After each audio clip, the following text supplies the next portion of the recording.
Thank you very much, Gordon, and good afternoon to everyone. Delighted to see you, your little boxes up there, and mine as well.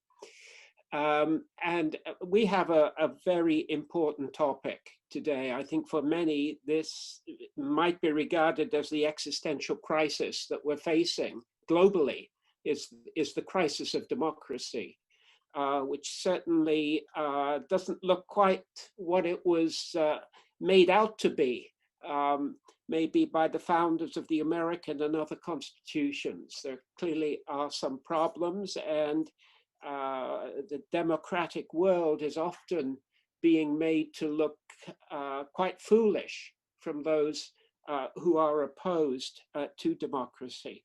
So it's really marvelous that we've got a really qualified speaker to address these issues this afternoon.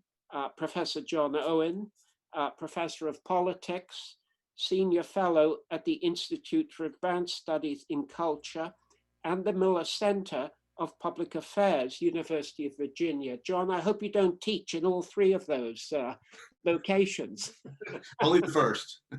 Okay, that's good. I also want to thank John. I see he, like me, has a jacket on, and this is the first time I've worn a jacket since March. So thank you for giving me the occasion, John. You're lucky I didn't wear a necktie, David. John is known to some of us because, as well as his distinguished career in politics at the University of Virginia, he also has been a visitor to Vancouver for many summers because he has a family linkage here to someone who is very, very dear to this group, the Graduate and Faculty Christian Forum. John is the son-in-law of our dear late friend, Phil Hill. So I think that makes us the welcome even warmer, John, to you today. And we're glad that you and your wife, Trish, are in Vancouver. And when the old normal returns, we hope we may get a chance to see you face to face.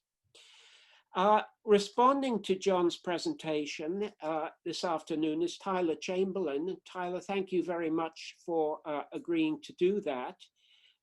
Tyler sent me an email from Trinity Western University, so I was not aware of your other affiliations. You're clearly a very busy guy, Taylor, with responsibilities also at the University of the Fraser Valley and at SFU. So we look forward to your response. The way we'll operate, I think many of you have been at these events before and know the format. There'll be a presentation from John, a response from Tyler, and then a Q&A. And you can either just unmute yourselves and present your question that way, or as Gordon said, you can filter it through to him. Well, I think that's enough for me. I don't want to cut into the time any longer. So John, over to you, protecting democracy from the outside. Thank you, David. Thanks very much for the introduction. And thank you, Gord, for arranging this. I think we began to talk about this a few months ago, or maybe years ago, I don't know, but before we knew about the pandemic, of course. And so, as David alluded, I come out here with Trish just about every summer since we've been married in 1994. And I'm never here during the term though, and now I am. I'm actually in Vancouver physically, so and I guess it doesn't matter. I could easily be in Virginia and doing this, but I am here for the record, and it's really lovely to be here. It's just delightful. I regard, like everyone, I'm anxious for this pandemic to end, and yet there is a silver lining, the ability to do these sorts of sessions and to see faces, and I gather some of you might not be able to come in person as easily, so lovely to see lots of familiar faces. it is an honor to speak to this group in particular, and just building on what David said, I have been to the group before, and it was way back in October 1993, if I'm not mistaken, as Phil Hill's guest. Trish and I were not yet engaged. We were on the road to engagement, let's say. And I wish I could remember who the speaker was at the Faculty and Graduate Christian Forum in October. I do not remember, but in any case, it's a real honor to be addressing you. And I thought a lot about Phil today and his influence on me as a Christian academic. We have a similar group at the University of Virginia, UVA, although it's been dormant for a little while. We're hoping to revive it. So you have, this group has a reputation far and wide and some imitators, at least one I can tell you about. So I'm going to talk about a book that I'm writing. I'm on sabbatical this year. I'm probably here through next summer.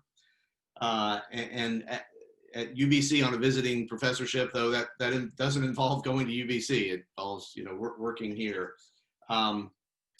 I'm grateful for the opportunity to present these ideas. I've only started writing a book, so this is a good time for me to test out some ideas and get your reaction, and I've really appreciated the opportunity to put some slides together.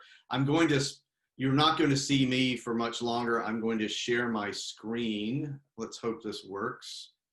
Let me get the slideshow going first.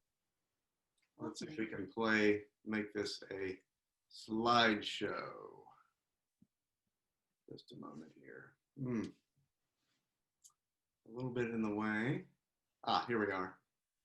Okay, how's that look? Great. Right. That's excellent, John. Thanks. So the working title is Protecting Democracy from the Outside, Constitutional Self-Government and International Order. As David Lay said, there's a big problem. Lots of us think there's a big problem in the world. The world's not working the way we thought it would 25 years ago in the 90s, when it looked like constitutional democracy, liberal democracy really was the final form of human organization, if in the hyperbolic phrase of Francis Fukuyama. I have some pictures here illustrating at the top my own president, who I think is on the way out of office. Pretty sure about that. Viktor Orban in the lower left, the Prime Minister of Hungary. And I put Xi Jinping, President of China, there because in the 1990s into the 21st century, lots of politicians and academics thought that China was inevitably going to become a democracy as well. And that hasn't happened. If anything, Xi has centralized power even more in himself and in the Central Committee of the Communist Party. So democracy, you could say, is on the back foot now. It's just not what it was. On the right of this slide, I have a couple of recent books by serious scholars. How Democracies Die. What a terrible title. And yet that's sold quite a couple of political scientists at Harvard published this a couple of years ago. And then the historian Timothy Snyder has a book as well, and lots of others. I could fill slide after slide with these worried books. So so the basic situation that kind of motivates this project is that globally democracy seems to be stagnant or even in retreat, and non-democratic regimes and the whole idea of authoritarianism seems to have a real head of steam, is doing quite well. So a little bit about the terms. I'm going to use liberal democracy. I'm going to use the shorthand democracy, which is very common. What is this thing I'm talking about? It's a marriage of majority rule with certain individual rights. And these are two things that historically and even logically don't necessarily go together. They exist in an uneasy tension. It's a rocky marriage, but it is a marriage. Majority rule is fairly obvious. It just means a majority of the people get to say what the laws are, who governs, and so on. Ancient Athens was a majority rule democracy, but not a liberal democracy. So the liberal modifier adds on a list of enumerated individual rights over against the state. And these are familiar. They take different form. They're codified in different ways across democracies, but a certain familiar, and some have a longer list than others, but the lists overlap very heavily. Freedom of speech, freedom of association, freedom of religion, freedom of the press, and so on. So that is the thing, the regime type that's in some trouble globally. I want to say a little bit now, just to preface, and then come back to this at the end. What's at stake for Christians? What's at stake for the Christian church in all this? And I ask this because it's easy for us, certainly easy for Americans, but I'll hazard a guess that Canadian Christians, European Christians can do this as well, to sort of conflate or slide unreflectively into this belief that democracy, liberal democracy, and Christianity are basically, if not the same thing, but they go together. And so Christians, we don't even have to inquire as to why Christians should worry about this. This should be something to discuss. I will say I don't believe, and I can't believe liberal democracy is the best regime type in all times and places. It's actually a modern regime type. It hasn't been around for that long. So I don't think, let's say, Thomas Aquinas in the 14th century was sinning when he didn't consider liberal democracy the best regime under the circumstances. There wasn't such a thing then, and if they had tried it, it probably wouldn't have worked very well under those conditions. But under modern conditions, 21st century conditions of deep pluralism, different serious disagreement over what society ought to look like, over what is truth, particularly on religion, and the modern condition, modern technology, I continue to think liberal democracy is the best regime achievable under the circumstances for human flourishing in general and for the church. And I'd be delighted to talk about some of this later, but this is just sort of my conclusions and why I think this is really something that Christians need to attend to. So what has gone wrong? What's the problem here? Many scholars and journalists and other folks are writing about this, talking about this, and there are different ideas. I list a few here. You can find these if you look. You don't have to look very hard to find these various reasons. Some say the basic problem, the reason why democracy is in trouble, is an increasing skew in the distribution of wealth, and that is a thing. That's a fact about most democracies. And that means that people who have less are losing confidence in democracy. They think, what's in it for me? Actually, there seem to be a very few winners and a lot of losers. So why would we losers put up with this system? So there's a school of thought that says that's the basic problem. A second is what we sometimes call social polarization. And here the idea is you have a population, and this is certainly true in the United States. My sense is it's less severe in Canada, but I'd be interested in what you all had to say about that. But certainly in the US, it's a severe problem where you have two almost equal sets of people who disagree with each other deeply on political matters, social matters, cultural matters, and actually fear each other. Each thinks the other is a threat to the republic. There's a mutual contempt. Surveys actually show this. It's quite alarming, actually. So some say that's the basic problem. You don't have a lot of trust. You have two Americas or two Britons or what have you. A third you often hear is there's been a rise or return in extremist ideology. So the far right is the more visible, but you also have a far left and in some places as well. And these are pulling people. The center is emptying out. This is another version of polarization, but it's a more ideological version of that.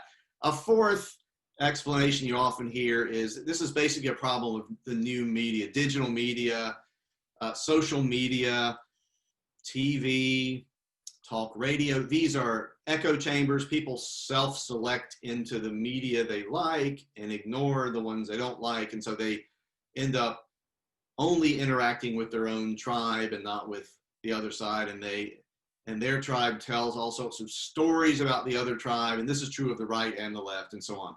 So you see there's a lot of overlap among these four explanations. And I think, in my opinion, none of them is sufficient. All of this is going on. They are entangled. But I want to direct your attention to number 5, international environment. That's what I'm going to focus on. The first 4 on this page are basically domestic phenomena. They happen within a country. They happen within a number of countries at once. But I want to focus on the international environment. And I'm going to say what I mean by that in a few minutes. Kind of complicated, hazy concept. But one example, just to tip my hand a little bit, is there's sometimes in places like what we have now, that there's in the international economy, there's a lot of pressure toward economic openness. Opening your borders to capital, completely opening capital to trade in goods and services, to labor. And this, so this is a fact about the international environment. If you don't do it, your economy is going to lose, you're going to fall behind, you're going to sacrifice potential economic growth. And this leads, most economists agree, this can lead to at least some loss of manufacturing jobs in wealthy democracies, because wage structures are much higher, benefits are higher, and so on. So that's an example of the international environment really putting pressure on a country to do something, and that might lead to an erosion of democracy as people lose. But there's a lot more to this than just that. So let me say a little bit more about the international environment and how it can affect the prospects for democracy, the endurance of democracy, the number of democracies in the world. This is a very old idea. You can find it in Immanuel Kant, the Prussian philosopher, known more for his moral philosophy and his epistemology than his political writings, but he wrote a number of political essays late in his life. And one fascinating little short essay, 1784, called Idea for Universal History. He said the final problem facing mankind is to set up a republic, and he defines republic kind of like we would define a liberal democracy. But he says one reason why it's a thorny problem is you need a peaceful international environment for this to happen, because if you have war, the threat of war leads to a concentration of power in a despot.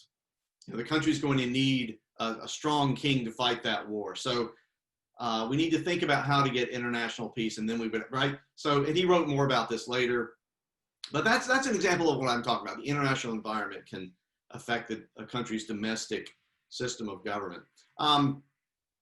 There's something I gather Canadians know a bit about. The President James Monroe of the United States in 1823 warned the European powers not to impose monarchy in Latin America. Latin America was full at that point of young republics.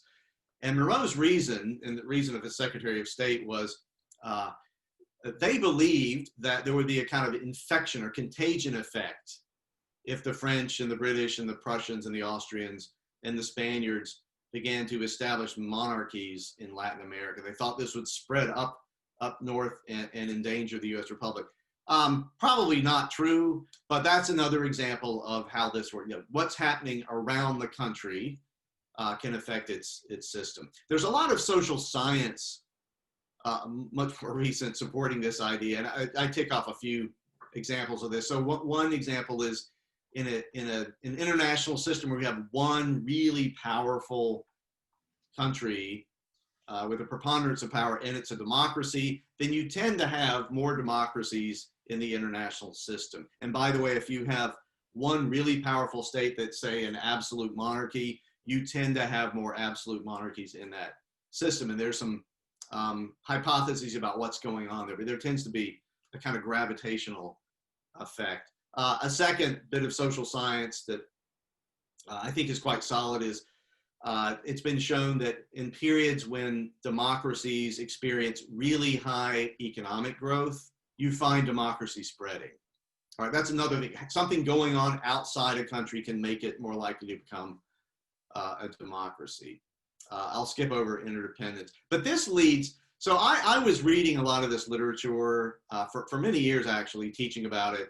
And I began to wonder about agency. That is to say, if this is true, if what happens outside of a country affects its system of government, can make it more democratic or can endanger its democracy, shouldn't we expect governments to try to manipulate that international environment, to try to prolong? Let's say if you are, if you like democracy, you want your country to remain a democracy, shouldn't you at least try to manipulate the international environment to make that more likely? So, and that led me to, I won't spend a lot of time on this, but to think about evolution and adaptation and selection, borrowing concepts from biology. And this is something, social scientists do this, and often it's a terrible idea.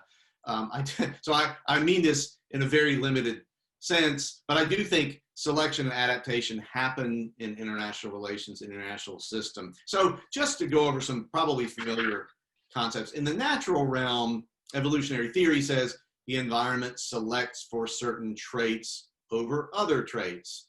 So in snowy climes, animals with white fur tend to predominate over time because it's harder to eat them, harder to find them to eat them, and they also have an easier time catching food. And so familiar, and so that's how you get white polar bears in the Arctic and so on. Some organisms, and there are a lot of biologists that are looking at this in the last few decades, manipulate their environment to their advantage. And this is called niche construction. They construct niches. And the altered environment sometimes actually selects for different traits. Okay, what do I mean? Well, I'll just give you this example, stylized example. I don't study beavers, but you see this example given sometimes. Some beavers have big teeth, some have small teeth. The ones with big teeth are able to build dams which trap food, yummy plants that beavers like to eat.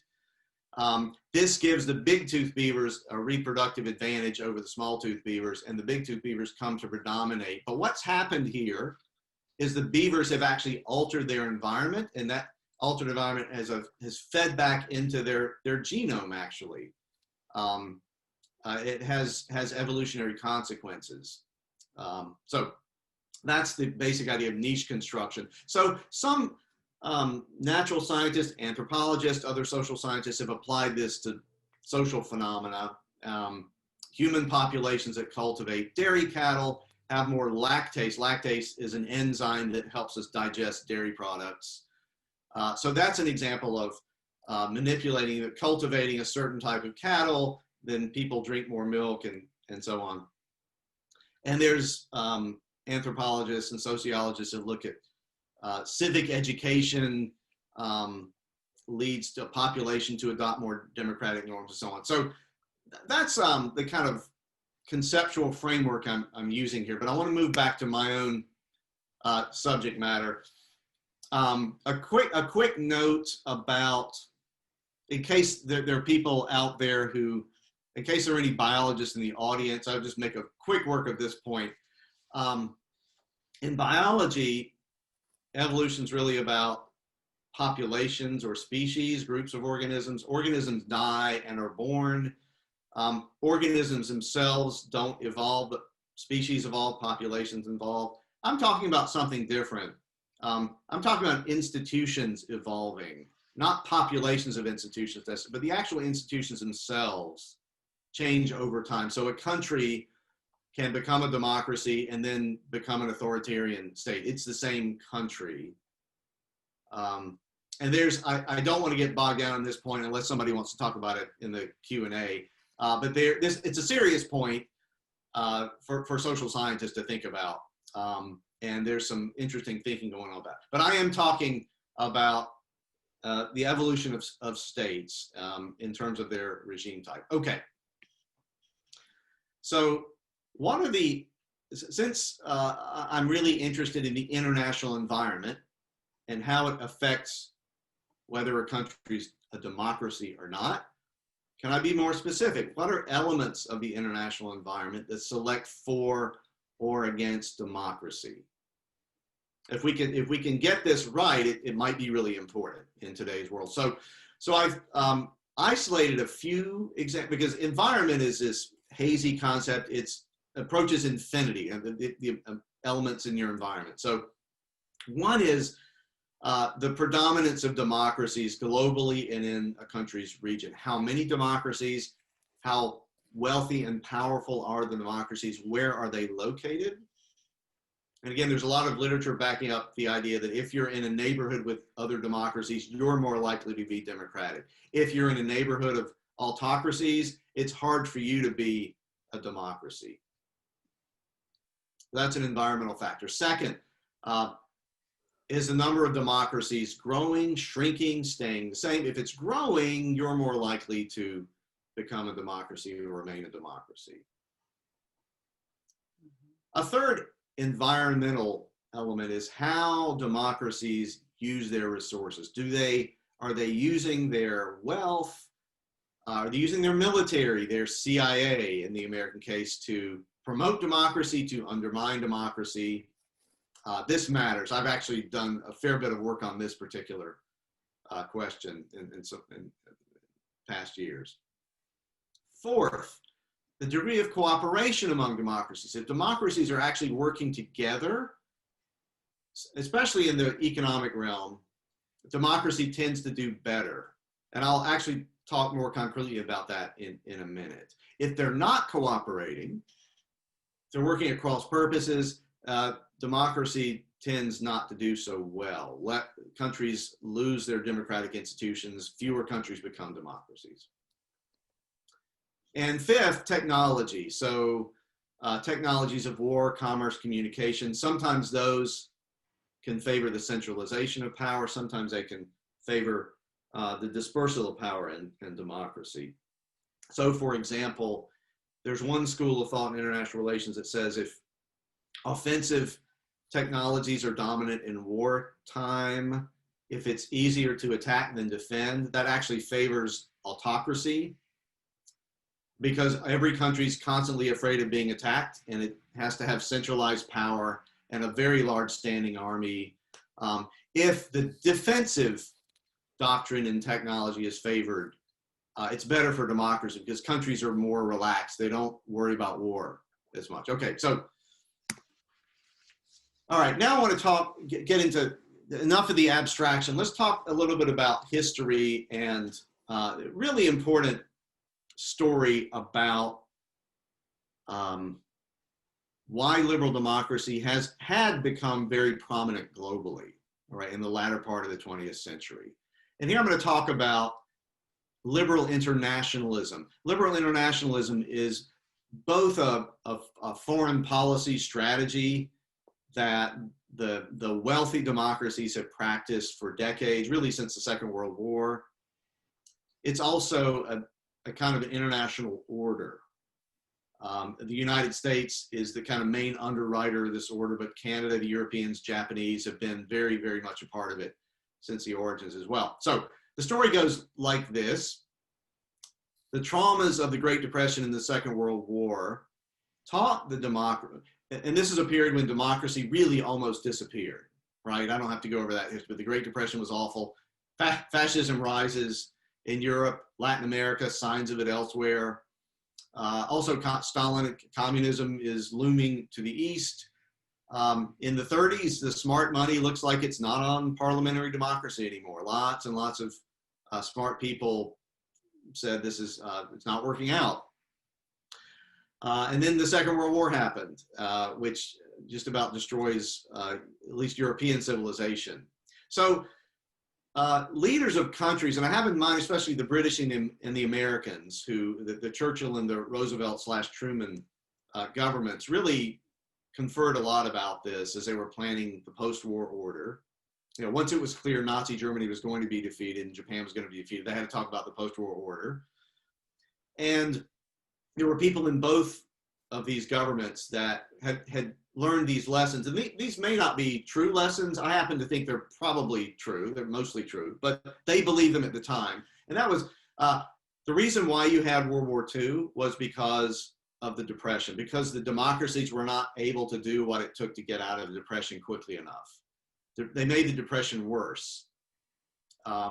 This led to the rise of extremism, to the fascist and Nazi regimes, to a revivification of empire, formal empire that led to Second World War. And one precise point that they took from that period was, in the Depression, governments began to intervene more in their economies. They began to manipulate their currencies. They began to build tariff walls against trade, but they didn't coordinate these policies. Each did it on its own. France, the United States started it with the Smoot-Hawley tariff, 1930. This uncoordinated intervention in domestic economies made the Depression just worse.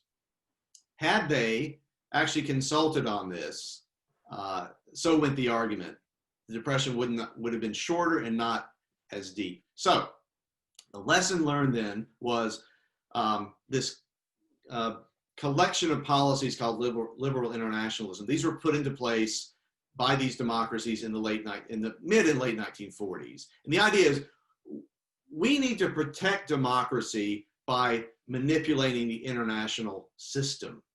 We need to, it's not just a matter of what we do within our own countries. We need to change the international system to protect this precious thing that we've almost lost just now. And so this involved a number of things. I have a few subpoints. One is the United States in particular, but the British and French helped. Active promotion of democracy in West Germany, Italy, and Japan, the Axis powers that had been defeated. U.S. is actually fairly coercive in this. Second, the United States offered protection from Soviet intimidation through the NATO alliance, through the US-Japan alliance. NATO was originally a European idea, and the Americans were sold on it, and they basically took it over. Third, institutionalized economic cooperation. And I won't get technical on this, but the idea here is, again, these governments need to consult each other when they have problems, when they have balance of payment problems, when a recession breaks out. They can't simply do this on their own. So all of these alphabet soup of international institutions arose from this: the International Monetary Fund, the IMF, the World Bank, the trading regime. These are all a result of this post-war period. These are still with us. These things still exist. So, and how did this system, again, it's democracies manipulating, doing niche construction, I call it, to try to preserve democracy in their own. How did it work? Well, it worked pretty well, actually. A main point is democracy was preserved in the core states. This is Western Europe, North America, Japan. There was a lot of hypocrisy in liberal internationalism. The claim was, certainly the American day, the democracies for everyone, but it was not. The Americans actually did not promote democracy in most of what we then call the third world. In some cases, actively tried to prevent democracy, being afraid that democratic governments would align with the Soviet Union. But the goal of liberal internationalism was not to make the world democratic. It was just to protect democracy in these wealthy countries. A selfish goal, but it was a goal that it makes sense given the traumas, again, of the Depression and the Second World War. But the success went beyond that. Democracy began to spread in the late 1970s and into the 80s. This is what Samuel Huntington, the political scientist, called the third wave of democratization. China in 1978 and the Soviet Union about 7-8 years later began to adopt elements of the liberal program. The Soviet Union actually was well on its way to becoming a liberal democracy when it collapsed. The 1990s were the peak of these years. This is when Fukuyama had his end of history thesis. The picture on the right is the Berlin Wall coming down. I'm certainly old enough to remember. I was in grad school when this happened, and I was happy yet also scared that I was training in international relations, and suddenly the world had turned upside down, and a lot of us didn't know what we were going to write our dissertations about anymore.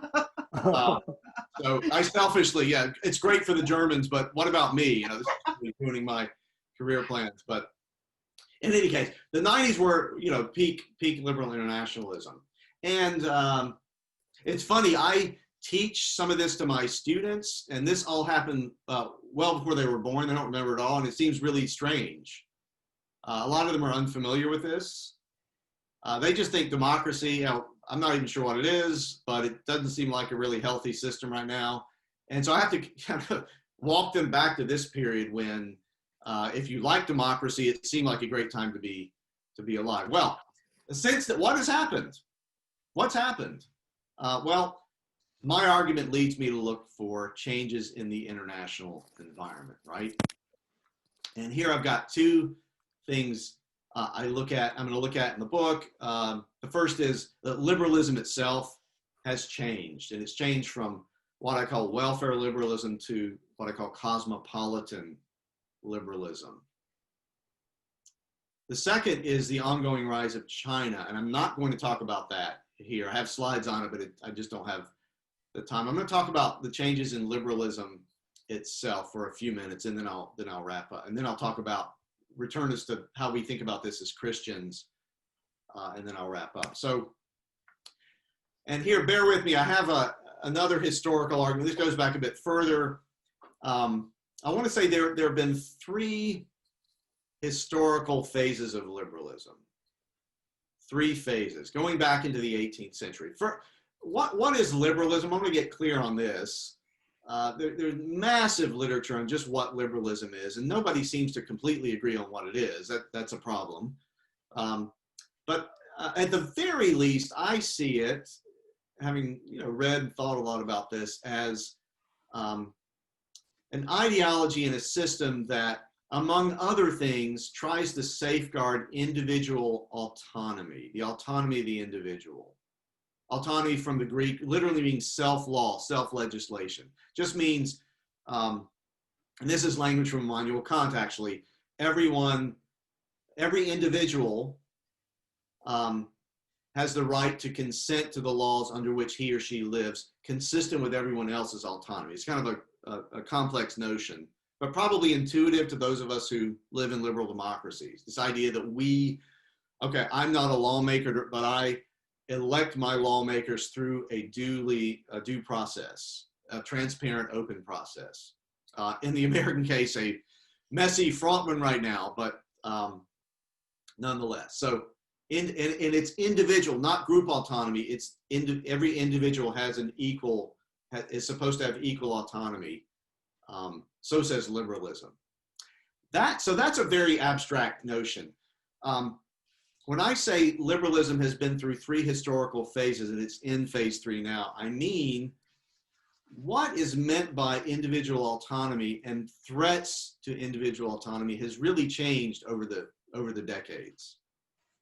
And therefore, what people mean by liberalism, the way they fill in the content of autonomy and so on, has shifted. So let's start with liberalism 1, classical liberalism. The gentleman on the right is Thomas Jefferson, who founded my home institution. And this really starts in the late 18th century. It has a good run till the late 19th, early 20th century. And here, the chief threat to individual autonomy was said to be the despotic state, the alliance of throne and altar. This took away the liberty of far too many people.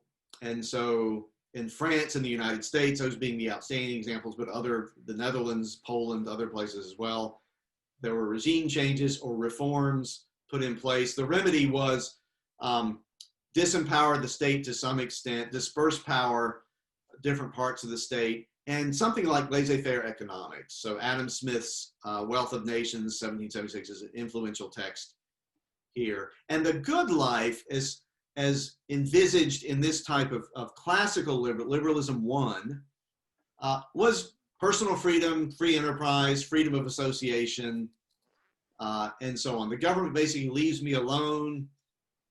It enforces the law. It makes sure the currency doesn't get devalued too much. But otherwise, it's basically government leaves us alone. That's classical liberalism. There's still classical liberals around, of course. The Republican Party in the United States has a lot of classical liberals in it. Second phase, gentleman on the right is John Maynard Keynes, the economist.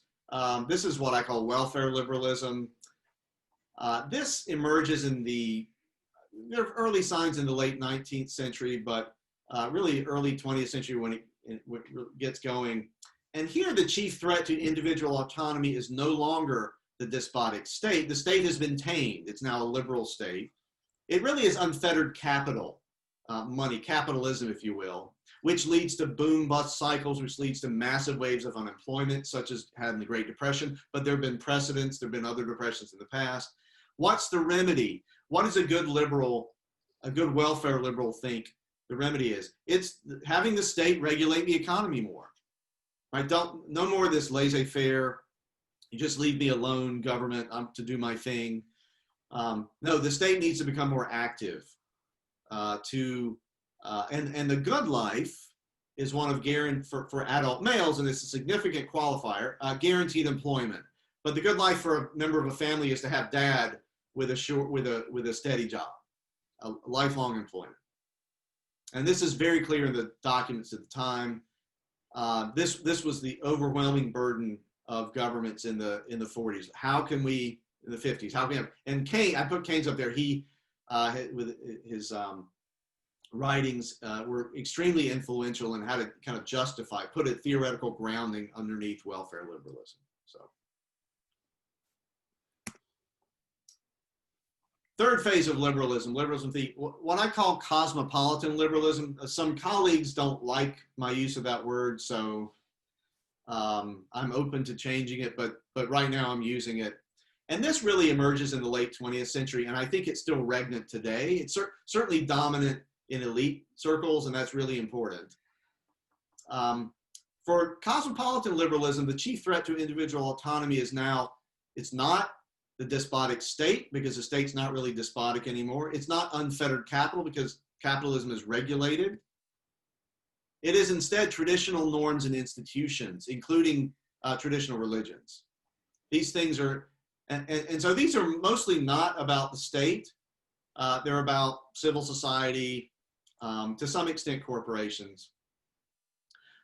What's the remedy? How do we make sure people are autonomous under this newer version of liberalism?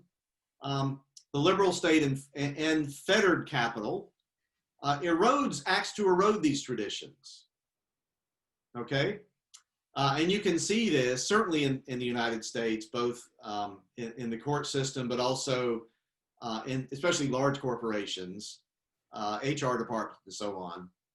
So it's a general phenomenon, I think, across lots of countries. And what's the good life for this third stage liberalism? It's really one of self-creation, or what the sociologist Robert Bellah has called expressive individualism.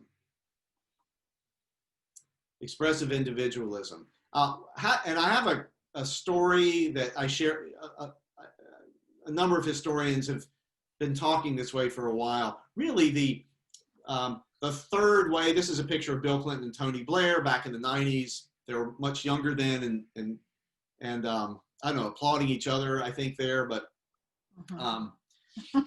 this is a fusion of the kind of free marketeerism, sometimes called neoliberalism, of Ronald Reagan, Margaret Thatcher, and the Cultural Revolution coming out of the 1960s, which is about personal liberation, emancipation, and so on. These things actually you might think of as very different things, even antagonistic things, but lots of us think actually they fused and they actually work together pretty well. So Mark Lilla is a political theorist who says they actually are, this is a match, a very close match.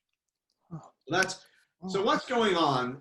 So to bring this on home, liberal internationalism today is not the liberal internationalism that was established at the end of World War II. I mean, it has some features in common, you bet. Some of the same institutions are there, but they're not really reinforcing and pressing in onto countries welfare liberalism, full employment. They're pressing something else. The life of expressive individualism. There's a relentless drive toward economic openness across states that was not the case in the 40s, 50s, 60s. Free movements of goods, services, capital, and labor are normative now. And I have here on the right a bar graph, a graph from The Economist from about 4 years, maybe 3 years ago. And this is just making the point the biggest, so insofar as you think a loss of manufacturing in the United States plays some role in the rise of Donald Trump and populism, and a lot of us think that there is something to that. It's partly, this is just a correlation, but economists say there's a lot to this, to the opening to Chinese exports. So you can see the reddish, dark red curved, kind of jagged downward sloping curve crosses, it's downward sloping. Meanwhile, the bars are upward sloping. The bars are Chinese exports to the United States. The downward sloping curve is US manufacturing jobs. One goes down, the other goes up. Why?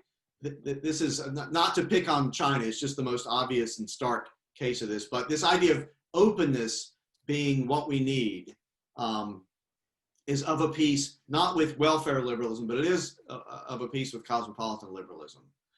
In addition, liberal internationalism really is eroding traditional cultures and ways of life. In some parts, at least of the United States, this has led to despair and addiction, and it's certainly led to elite contempt for traditional ways of life and traditional and traditional religion in some cases. So, skipping over China. So, what is to be done? Yeah, if I knew that, I probably, I don't know, what do I have a job in government or something, which I don't want, but I think people need, and democracies need to recognize what's going on here. That, and so if we're going to remedy this and help preserve democracy, it can't simply be, let's vote certain people out of office, I won't name names, and then the system will revert to the proper equilibrium and everything will be fine. I think the problems are much deeper than that.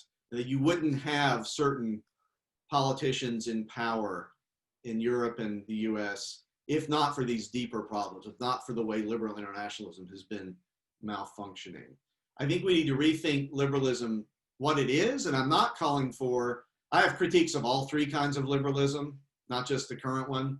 So I'm not calling for a restoration of classical or welfare per se, but I think we need really to debate what liberalism is, what it ought to be, what it ought to look like at this point in the 21st century. This would take different forms in different democracies, right? Different democracies have different institutions. And I won't, the last argument I won't say too much about, but I think democracies really need to cooperate more the way they did a few decades ago. And I think the US is the chiefest of sinners in recent years on this one. Let me wind up. I talked to Gord a few weeks ago about, I was grateful for him pressing me to kind of pull back and think about this more explicitly as a Christian. I am a Christian. This is not going to be a book for a Christian audience, it's a secular publisher, but I do think this matters to Christians, matters to everybody. And I think it might, and I think it's worth talking about. If I'm right about these three phases of liberalism, should Christians have preferences? Should we have convictions about this? And I ask because obviously, if I'm right about cosmopolitan liberalism, it's prima facie hostile toward traditional Christianity. That doesn't mean you throw the thing out, but it's something to be aware of. A second question, stepping back another step, should Christians be liberals at all? Is liberalism something, and there's a lively debate in political theory about this. There's some Catholic political theorists in particular are really saying liberalism has been defective from the start. We never should have. So there are some who say, the founding that American Christians are so attached to was actually a deeply flawed moment, and we need to get over that. And John Locke is not a useful guide to setting up a good polity. Related, what's so good about constitutional democracy? Again, I've put my cards on the table. I think it is the best system under the circumstances in the modern world, but I think that needs to be talked about. How important is it to the church to try to preserve this? Again, I would say important, but we need to talk about it. And a final one, a really big question that I think I'm detecting younger Christians and younger people in general, a lot of my students aren't so sure about this whole nation state system anyway. So protecting democracy within countries, why should our countries a good thing? Shouldn't we be cosmopolitan? Shouldn't we at least aim for a world? This is actually the argument of cosmopolitan liberalism. Countries are these kind of legacy entities we inherited from an earlier age, but they're not good per se, and we should try to erode them. So what should Christians think about that? Okay, can everybody hear me? Yep. Great, okay, so thank you for having me. I really enjoyed your talk, John, and I enjoyed reading the brief summary and abstract of the book, so I really look forward to the book when it comes out. I hope this project comes to fruition, and I hope that I remember or come across it when it's published so I can remember to get a copy of it. So I have a couple thoughts and then I have some questions, and I don't know if any of these questions will be relevant or if you want to respond to them, but I think there are questions that we can maybe think about. So your book, as I understand your argument, you joined the chorus of those seeking to understand the waning global influence of liberal democracy. You mentioned how democracies die, the road to unfreedom, and for goodness sake, even Francis Fukuyama now is writing about political decay and has revised his end of history thesis to incorporate a theory of the breakdown of democracy. So this really seems like a going concern. So I think this book is needed. And it seems to me that whereas many of these books, at least the ones I'm familiar with, they try to explain the breakdown of democracy at the unit level or at the domestic level, you're trying to provide a broader global perspective to explain these trends within states. And on the face of it, there has to be some sort of global explanation for democratic breakdown across multiple states happening at the same time. It would be a mighty coincidence if it was simply a domestic concern, right? So I think what you're trying to do is needed, and I think it's a great contribution to the conversation, trying to place these domestic political developments within a more global context. So I think that's fantastic. I'm also fascinated by the concept of niche construction and generally borrowing concepts from evolutionary biology. And this, to me, this is a fairly natural fit within international relations. As far back as 1979, Kenneth Waltz, a very famous international relations scholar, uses Darwinian concepts of, I don't think he uses the term natural selection, but the international system selects for certain states he uses the notion of system selection to explain the behavior of the international system. So I think borrowing evolutionary biology concepts is a natural fit. And as I understand what you're doing here, John, it's an interesting extension, but also a modification of Waltz's use of evolutionary biology concepts. You seem to explicitly so grant more agency to states to modify the system to influence what the system will select for, whereas I don't really see that in Waltz. So I think this is a very interesting point. And there's a question that I don't know if you've worked out yet. I've mentioned Waltz, now I'll turn to another neo-realist of the same period, Robert Gilpin and hegemonic stability theory, the notion that and you mentioned this in your talk, powerful hegemonic states can construct the system to their liking, essentially, for a certain period of time. I'm curious as to how your concept of niche construction differs from classic hegemonic stability theory, or whether it's the same, or are you just arguing for a renewed emphasis on strengthening the US-led hegemonic order, or is there something fundamentally different about what you're calling for than what other hegemonic stability theorists might have called for? So I don't know if you want to respond to that today, but that's just something that occurred to me about 15 minutes ago. And a final point about your overall argument, I'm very sympathetic to the kind of liberal internationalism you're calling for, specifically one that puts pays attention to the questions of democracy and authoritarianism within states as not only being important at a humanitarian level or something like that, but as being important to the operation of the international structure itself, abandoning the billiard ball analogy of all states acting roughly the same, but democratic states might have a certain foreign policy, authoritarian states might try to construct a different niche, and so on and so forth. I also wonder if this might have a broader cross-partisan appeal, at least as American policymakers try to formulate a foreign policy of this kind of liberal internationalism. Might something like this get beyond the culture wars and the identity politics debates and get back to the core of constitutional liberalism? So I don't know if that will be the case or not. So I don't think I will go through all of my questions. I'll happily email you what I've got after. I don't want to take up too much time.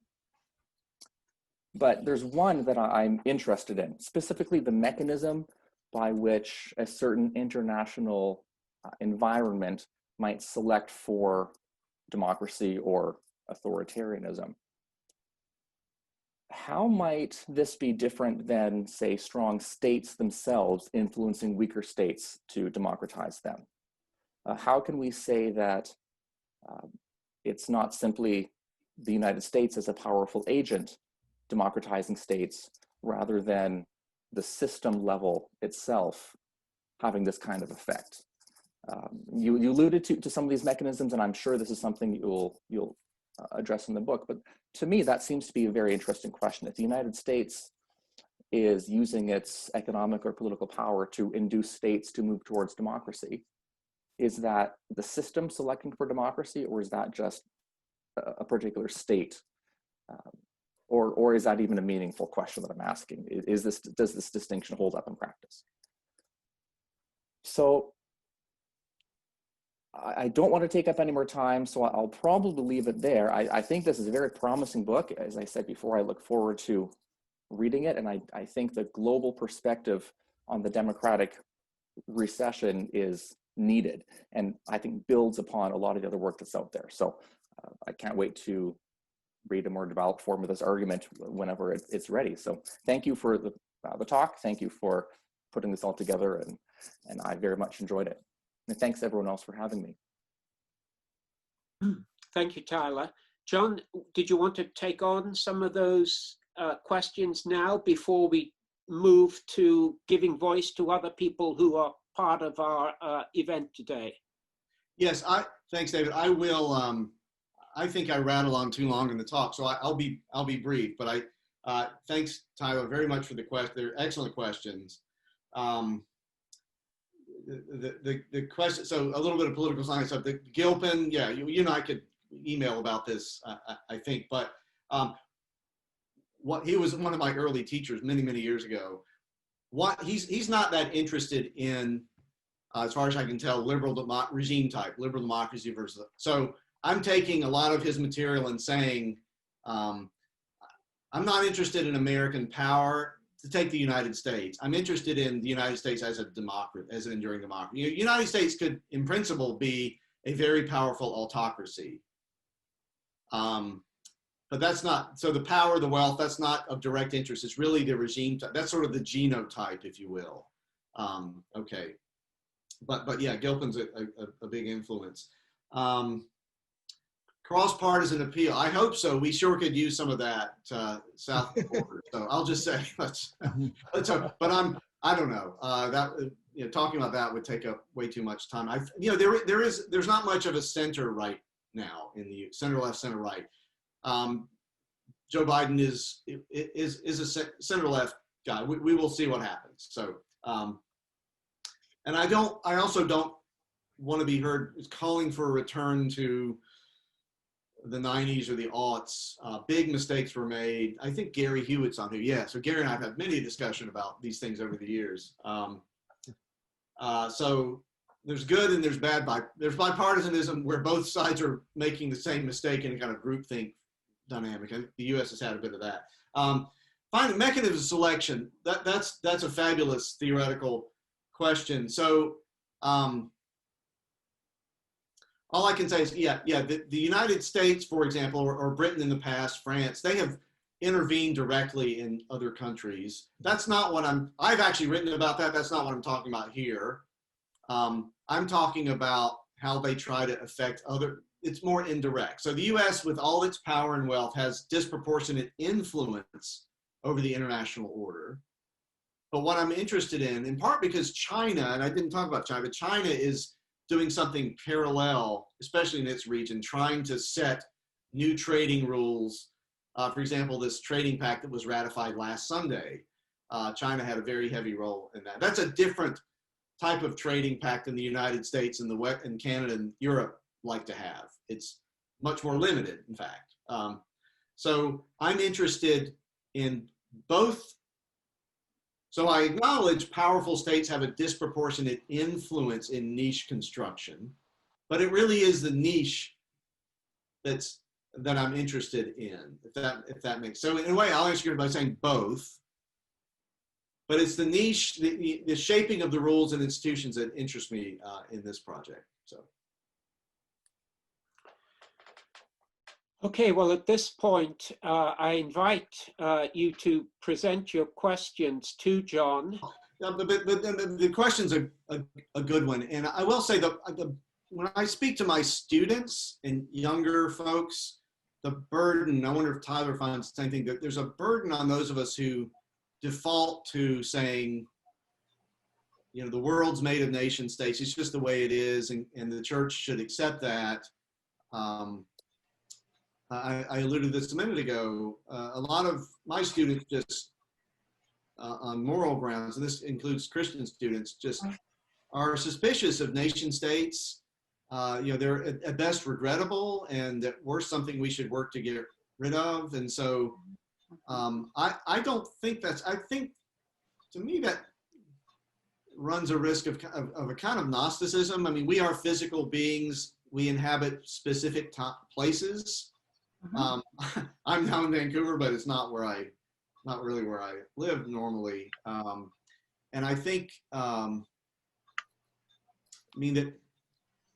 I asked you, Deborah, to follow up with that passage because I want to know more. I want to think more about the Old Testament and the nations there, and then Jesus under the new covenant, where there is neither Jew nor Greek. How we are to fit those things together, right? Yeah. The church. Yeah. So the church, I'm not Roman Catholic, but I am small c Catholic. I think that the church is universal Catholic. It should, though it's fragmented, divided, question of authority, doctrine, all of that. Yes, empirically that is true.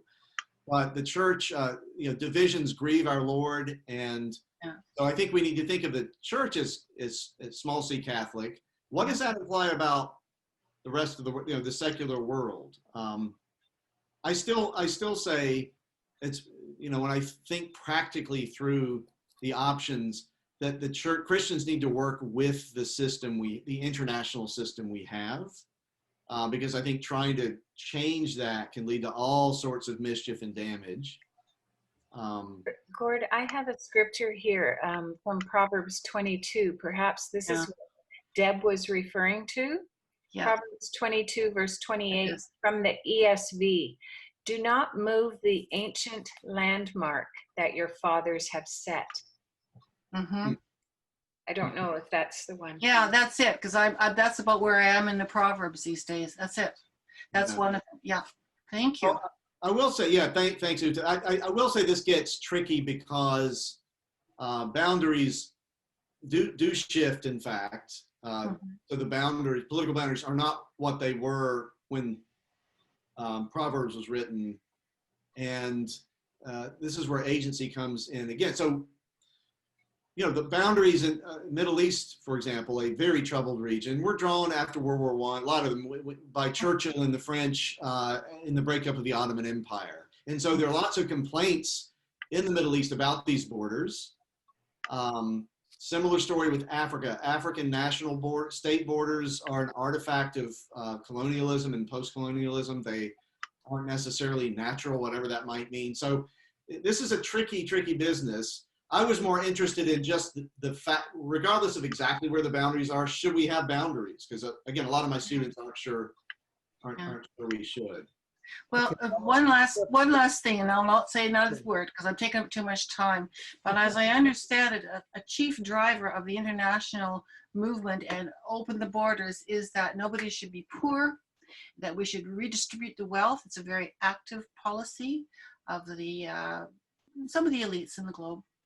And Jesus said, the poor you will always have with you. So my fear is that, or my concern or thought is that some of this is just doomed to fail. This idea that we should all have equal outcomes, different experiences, different parts of the globe we live in, but somehow or other, depending on our abilities, high or low, we should have an equal outcome. And that seems very illogical. And that's it. Yeah, I mean, yeah. What does justice require? Because Christians care about justice, but it's not always clear what justice requires or how to get there. But yeah, I appreciate the force of the question. John, we do have quite an active chat room here. Yeah, I'll ask one question from the chat room, and it cooperates with something else John has said, and that is so people are wondering about the relationship between liberal democracy and market capitalism. And it was interesting that you said in your cosmopolitan view that you see the free market being fused with the Cultural Revolution of the 1960s. So that's a very interesting, and I think that in some ways that creates the threat for the Christian right, does it not? That they see that their traditional values, say biblical values, are under constant threat. And that it'd be nice if you had a reference for someone who writes about that, the conflation between free market and the Cultural Revolution. Yeah. Anyway, let's deal with that question. I think that's important. Sure. Yeah. I mean, I know some American author, U.S. author, Michael Lind, L-I-N-D, is one. And I'm not able to call titles to mind, but these are people I've been reading lately. Another is Mark Lilla, L-I-L-L-A, and a third is, so Lilla's a liberal, kind of welfare liberal. Lind, welfare liberal. A classical liberal is Christopher Caldwell. He's written about this as well. So it's interesting, Gord, that in the United States, the Christian right, which is a shorthand for mostly white evangelicals and some white conservative Catholics, but it's a big demographic, of course, don't like the Cultural Revolution of the 60s or its exhaust fumes or whatever we're living in now. They have for decades embraced free market capitalism, right? Right. Not always. If you go back to the late 19th, early 20th century, so William Jennings Bryan was a populist, kind of a left populist, and even a fundamentalist. But for the last several decades, I think this is mostly coming in the Cold War period. U.S. evangelical, white evangelical Christians became very much free market people. And so many of them would deny the argument that I'm putting forward, that Lilla, that Lind, and that Caldwell are putting forward, that there's a fusion. They think you can hive off the free market because we like that. We don't like the cultural change. And I'm arguing with other people that they're actually of a piece. Even if they came from different places, they have merged and are working in tandem. Michael Davenport has made a couple of points here. Mike, do you want to make those into a question to John? Sure. I think I'm asking what's probably a pretty obvious question, but let's try and discuss it. And that is, it seems to me that liberal democracy is showing its cracks. That it perhaps has within it the seeds of its own destruction, simply because it doesn't seem to have the will to shape the world to support liberal democracy. So, for example, we have these media echo chambers, which liberal democracy doesn't know how to regulate them. And thank goodness it doesn't do what Russia does with its media, but I don't know the answer. I'm just saying, Yeah. You know, what is there any way out? Does liberal democracy have a hope? Well, let's see, if you want to isolate the echo chambers as, and I think this is, I don't think that's the only thing going on, but I think it's really, so if you took that problem away, democracy would be better off. It would take some time, but so what's to be done about that? You know, this is a hard problem because one thing that all these liberalisms have in common is a commitment to minimizing state regulation of the media. And this takes, so the United States is the most absolutist probably with free speech, but all these countries that we're talking about have a fundamental default that speech, the press should be free. So these were institutions designed way before there was an internet and way before there were a million TV channels and before the media were so consolidated into big companies and so on. So some are talking about how we need to update our institutions and laws. I'm nervous. Does anybody know how?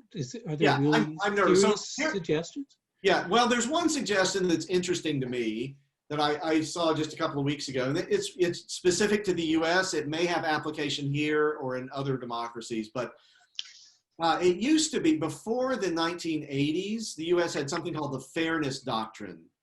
This is back when there were only 3 TV networks in the US and plus public TV. That was it.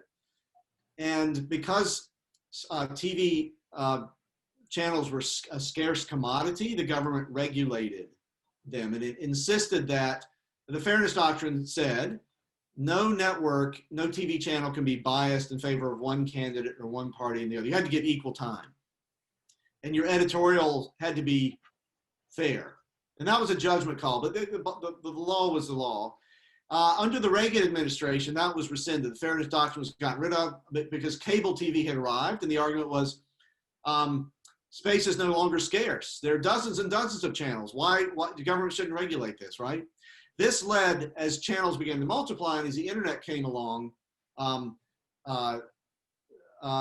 heavily biased, self-consciously, boastfully biased TV channels and other media. So there's polarization for a restoration of the Fairness Doctrine. You know, that might help. Again, it makes me a little nervous, but how can you impose that on Twitter? I mean, it's hard. There you are. Yeah. So that's right. There are ways. China has figured that out, but that's not what we want, right? So totalitarians can do that. Exactly. Yeah. No, I think social media are, it's so ironic. In the 90s, Silicon Valley said this is going to empower, this means democracy for ever and ever because this means power to the people. And it's in fact had something like the opposite effect in a lot of places. So. Can you hear me? This is Rudy Krause. Can you hear me? Yeah. Yeah. Is it possible to uncouple democracy from the market economy? Are there examples in the world today where there's a healthy democracy somewhere that's not part of the free market economy? Yes, this is an old question that I don't think we've settled properly. In the 90s, the predominant answer had become definitely not, and by market economy we also meant something close to laissez-faire. It's hard to make that argument anymore. So my own view, I'm suspicious of. So I'm not a socialist, certainly not a classical socialist where the state owns the means of production. I just think that we have a lot of data that says that just didn't work out. Not only was it undemocratic, but it led to a lot of failed countries. I think so if you want my opinion, the success stories are regulated. So there is no such thing as a pure market economy. Even the United States doesn't have one. Even Hong Kong in its most laissez-faire period wasn't completely laissez-faire. And maybe Gary Hewitt wants to comment on this as well. But I think it's really a question of how much regulation over what sectors of the economy, how much redistribution, how progressive is your tax policy? Not do you have taxes? And one nice thing is we have lots and lots of data on this. There are many varieties of capitalism literature in political science, where people have looked at Scandinavia, they've looked at Germany, they've looked at France, they've looked at Southern Europe, they've looked at Canada, the US, Japan. We have lots and lots of different models of how this works. None of them are completely laissez-faire. None of them are completely socialist. They all have some kind of mixed economy. And so my answer to your question, Rudy, is I don't know of cases of democracies that actually work that don't have some kind of market mechanism in the economy. But I also don't know of a case.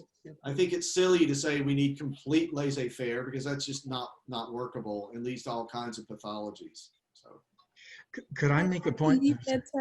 Hello. Put your hand out. Yeah. My name is Tabby. Can I go ahead? Yes, go ahead.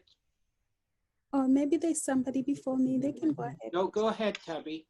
Okay. I'm leaving at 5:30. I have another meeting, but I perhaps missed a lot because I also had another meeting before. But because you're talking about democracy, and I come from a very small country in Africa, Southern Africa to be specific, Botswana, and we are known as a beacon of democracy. Yeah. But I think, of course, like any other country, there has been transitions and a lot of shifts within our governance. For me, I think observing what's happening in the States right now, my question for you is it really possible for the United States to continue to provide regulations and governance oversight over other nations, while in fact, there is a lot that is going on within their own context? So is it possible to attain both, providing their own individual oversight, while at the same time also keeping an eye over other nation states? My question is that, because I think at this point, it's as if United States is at the same time also worried about losing the reputation, instead of maybe trying by all means to resolve their issues within. So where are we seeing, I think my question is, where are we going now? Are we going to see the United States maybe trying by all means maybe to focus, like somebody said earlier on, about the collective soul of their nation, rather than at the same time continue, to be that big brother over other nations? Yeah, I think, well, one irony of the Trump years, and people miss this because they focus so much, and I do this, so much on Trump's personality, his, I think I'm making clear my own opinions. But he has been in fits and starts trying to reduce the degree to which the United States is trying to run other countries. So he's bringing lots and lots of troops home from Afghanistan very quickly, much more quickly than his generals want him to. Same with Iraq. What will, so we have to ask, what will Joe Biden do? I don't know. Joe Biden is actually more interventionist than Donald Trump, ironically. A lot of people may not like what they get with President Biden on this one question. But my guess is that he and Washington in general, so I know lots of people in Washington in the foreign policy establishment, they have a default, they think the world needs the United States or it will fall apart. And I think they're finding out that's not necessarily the case. There are a lot of places in the world that are just fine, maybe even better off if the US pulls back a bit. So the one area where I'm not sure that's going to happen so much is East Asia, because of what's going on with China. Biden, official Washington is worried about what China is up to. And, I think it sounds like your larger point is the United States maybe should get its own house in order rather than intervene so much in other countries.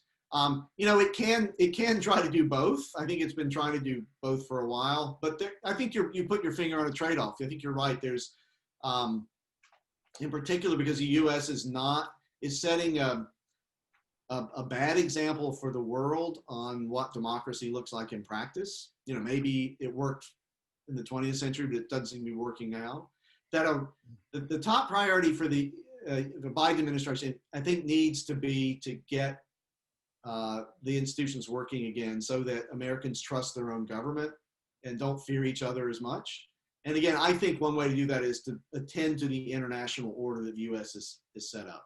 So, could I ask a question? Okay, Gary, I think this will need to be our last question. Our time is just about up. I mean, the issues here we could discuss for a very long time, but we did say at the outset we'd call it quits at 5:30. So I think yours better be the last observation. Well, I'll try to be economic then in keeping this brief, but I'd love to talk to you some other time. I really would for greater length. But basically, a couple of points. First, there seems to be a phenomenon across industrial countries of rising inequality of wealth distribution and income. And in some countries, it's very dramatic, like in the United States, but there are others close to the United States, our own Canada, Britain. There's a great deal of concentration of wealth. And I think that the fundamental mistake or flaw in the democratic system is that although there were attempts made in most countries to put a bit of insulation between economic power and political power, those have weakened, especially in the United States with Citizens United. And so we shouldn't be surprised that that U.S. is finding it particularly difficult to maintain a democracy at the same time as permitting an incredible distribution of wealth that I don't think it's been ever worse in any other place. I think it's just as bad as it was in the 1880s and 90s in the United States, maybe worse. But U.S. had a pretty good record of trying to do something about that at one point, but Citizens United blew it up, and they still haven't really been able to reconstruct it. That's one thing I just wanted to say. Second, I also want, and I'd like to get your reaction to, but second as well, I think that Christians should have a strong bias for a liberal democracy. That is both parts. They should want a democratic system because basically it's in line with, it honors what God has said about us, that we're social and we interact a great deal, not just for for individual power, but also mutual benefit. And moreover, we are equal in worth and dignity. I can't find a more radical support for the idea of equality of worth and dignity than I can within Christianity. So it should be the strongest in favor, I think, of a democratic system of voting and giving people, if there's going to be a major conflict over something, then I think at the end of the day, if both sides are well informed and one is bigger than the other, I think we have to, in the light of equality of worth and dignity, bow to the majority. I don't see how to avoid that conclusion if you really believe that people should not just be treated as equal in worth and dignity, but are actually equal in worth and dignity, as we believe as Christians. At least I do, and I think I could demonstrate why that's true from Scripture. There was one or two other points. I think I'll just have to leave them and maybe have a chance to talk to you. I hope I will. Yeah, thanks, Gary. Joe, on Citizens United, yeah, it matters.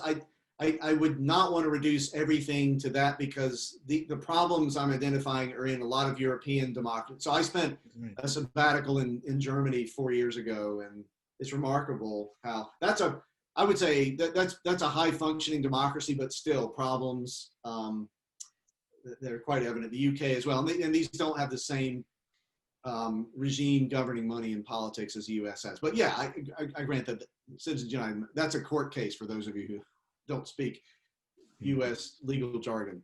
And I agree. I have a little article for Providence Magazine, which is a Christian foreign policy journal out of Washington, about the Christian basis for liberalism understood as individual consent.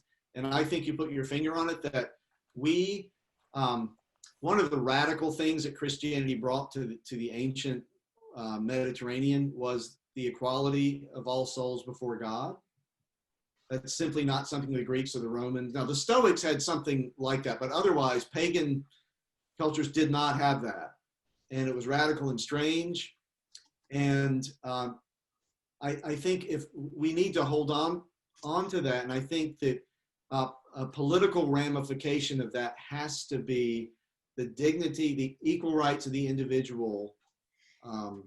I just can't see any way around that, and to be faithful. So that's a place where I would start. A second thing I would say, just quickly, if you read St. Augustine, who was not a liberal, would never claim that, but he has a keen awareness of fallenness and how fallenness affects our politics. It affects even the king. And so those of us who think power should be dispersed can have a firm foundation in the Christian faith, which says the king is under God as well.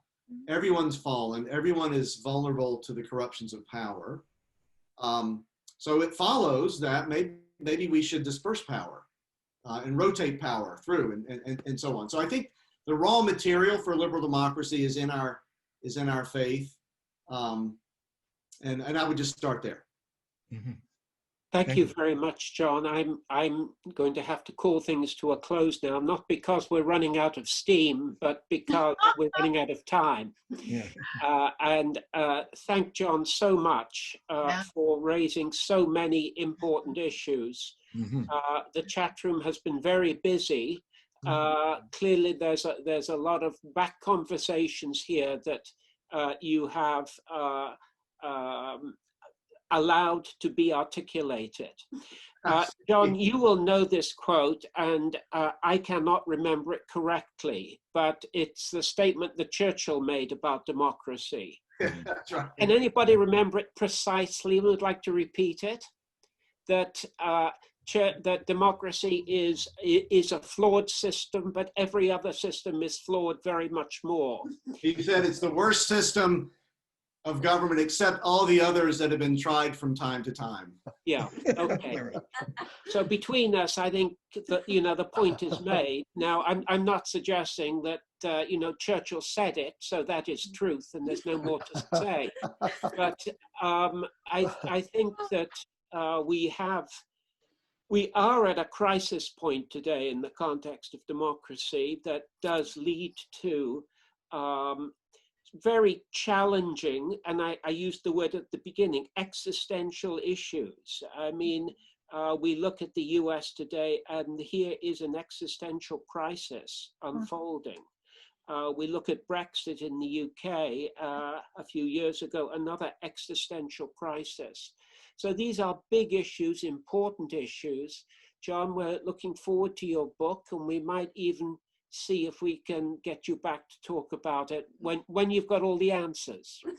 Thank you very much. Yes, thank you. If that's what you need, I may never come back, David. But anyway, it's been delightful. It's great to see everybody. Thanks so much for your questions. Okay.